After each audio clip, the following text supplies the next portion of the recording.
एक शख्स के ख्वाब में ही चयो वञे तो हिन नंबर ते कॉल करियो ऐं इन शख्स खे तव्हां उमिरो करायो। पहिरीं राति हो ख्वाब इग्नोर करे छॾे थो, ॿी राति वरी उनखे नंबर ॾिनो वञे थो ऐं उन शख्स जो नालो ॿुधायो वञे थो त हिन खे कॉल करियो ऐं हिन खे उमिरो करायो। उन पोइ बि इनखे अहमियत इम्पोर्टेंस न ॾिनी। टीं राति बि साॻियो ख्वाब अचे थो, हाणे नंबर बि यादि थी वियो, उनजो नालो बि यादि थी वियो। हू पंहिंजे पाड़े जी मस्जिद में वञे थो ऐं इमाम साहब सां मिले थो। इमाम साहब, टीं राति आहे, मूंखे मुसलसल इहो ई ख्वाब अचे पियो, छा कयां? इमाम साहब चयो, ख्वाब त भलो आहे, को बुरो ख्वाब त आहे कोन, कॉल करे वठो, मिली वञे त उमिरो कराए छॾियोसि। वॾी महिरबानी, अस्सलाम वालेकुम। हुन कॉल कई, साम्हूं हिकु शख़्स फ़ोन खईं, हुन चयो तव्हां फलाणा आहियो? हुन चयो हा मां फलाणो आहियां। हुन चयो अदा मां तव्हांखे उमिरो कराइणु चाहियां थो। भाऊ तव्हां आहियो केरु? हक़ीक़त इहा आहे त मां तव्हांखे न आहियां सुञाणींदो ऐं न ई तव्हां मूंखे सुञाणींदा आहियो, पर मूंखे तव्हांखे उमिरो कराइणो आहे। अच्छा, ख्वाब नथो ॿुधायो हुनखे?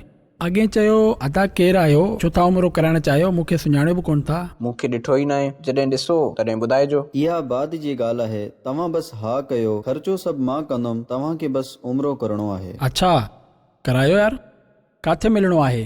तव्हां किथे रहंदा आहियो? भाऊ मुंहिंजी रिहाइश त महमूदाबाद 4 नंबर में आहे, तव्हां शाम में अची वञो, मुलाक़ात थी वेंदी। वक़्तु ऐं मक़ाम तय थी वियो। अस्सलाम वालेकुम। अचो अचो। वालेकुम अस्सलाम। हेॾां अचो। उन शख़्स ॾिठो त हैरान थी वियो त जंहिंजे लाइ ख्वाब आयो ही शख़्स आहे। हूंदो आहे न त कंहिंजो ख्वाब आयो त उहो हीअं हूंदो, ॾाढो नेक नज़र ईंदो हूंदो, ही त वीचारो नमाज़ी बि कोन हुयो। भाऊ ॾिसी वरितो, हाणे उमिरो कराइणो आहे, करवाईंदा वे? जी जी, तव्हांखे ई कराईंदासीं। वॾियूं महिरबानियूं। ख़ैर हुनखे उमिरे लाइ वठी विया। वॾी महिरबानी। उमिरो थियो, तवाफ़ थियो, उन काबे जी ज़ियारत कई, 2 रकात नफ़िल पढ़िया।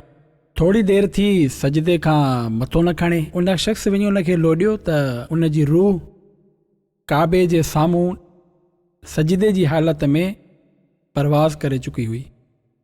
कमाल आहे, उन शख़्स खे हैरत आई त ही थी छा वियो। हिन जे लाइ इहो ई मंज़ूर हुयो ऐं मूंखे मुंतख़ब कयो वियो त मां हेसि ताईं हिन खे आणियां। रूह त हिन जी इते ई क़ब्ज़ थियणी हुई। ख़ैर जॾहिं हिन जे घर सां राब्तो कयो वियो त ही कहिड़ो शख़्स हुयो, का भलाई, का नेकी हिन जी, जंहिंखे हिन एसि ताईं पहुचाए छॾियो। घर वारनि चयो ही हुयो त ईअं ई जीअं नज़र अची रहियो हो, पर हिन में हिकु आदत ॾाढी सुठी हुई। ही जॾहिं राति जो घर ईंदो हुयो त घर लाइ मानी आणींदो हो। ही जॾहिं बि आणींदो हो 2 थेलियूं आणींदो हो, हिकु पंहिंजे लाइ ऐं ॿियो पाड़े वारे जे लाइ। असांजे पाड़े में हिकु बेवा औरत रहंदी हुई ऐं उन जा यतीम बचड़ा हुया।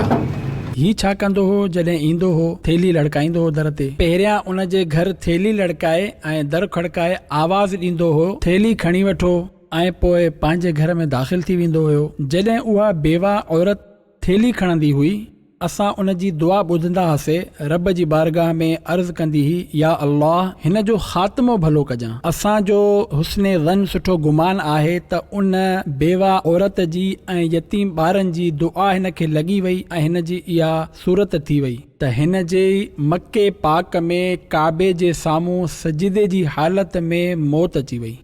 अच्छा, मां हिन में जेका ख़ूबी ॾिठी, वाक़ियो एतिरो ई हुयो, पर इन मां जेका मां ख़ूबी ॾिठी, उहो शख़्स थेली रखी हलियो वेंदो हो, बेपर्दगी न कंदो हुयो। औरत खे घुराए उन खे साम्हूं करे ऐं बेपर्दगी न कंदो हुयो। जीअं असां वटि पर्दे जी रिआयत न कई वेंदी आहे, उन बाक़ाइदा पर्दे जी रिआयत रखी। ऐं ॿियो ही त हिन वाक़े में जेको मां सबक़ु वरितो, वाक़िअनि खां सबक़ु वरितो वेंदो आहे त हिन कंहिंखे ॿुधायो बि कोन हुयो। हिकु त लिकाए नेकी करणु ऐं ॿियो शरई तक़ाज़नि खे साम्हूं रखी करे नेकी करणु। अल्लाह पाक कंहिंजो अज्र ज़ाया नाहे कंदो। सिंधी सोशल मीडिया पेज खे लाइक कयो, फॉलो कयो ऐं शेयर कयो।